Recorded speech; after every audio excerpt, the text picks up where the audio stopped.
गला के बाचा छोड़ी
कांतकू भेटू नेत्र पथरे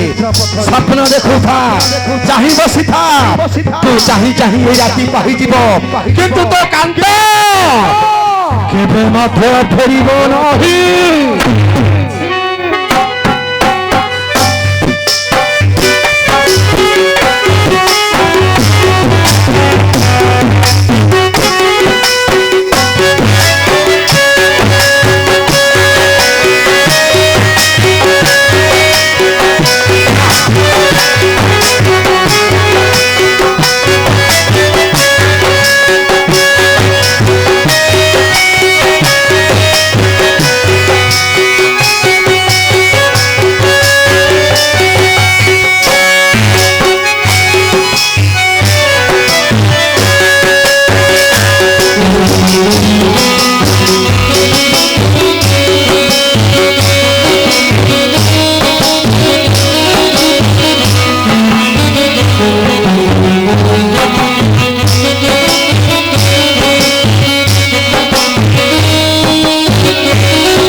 लक्षणी तते केते मना करूची मो मन तिले मात्र न मानी ए दिलजी नारी आसी कांदी कांदी पुणी मते मागुची सोपाए सिंदूर दीपट चूड़ी कांदी कांदी मरी गले सुधा केबे मध्य पाई परिबो नै मो ठारू सही टपाए सिंदूर दीपट संख्या पाई स्वप्न देखु था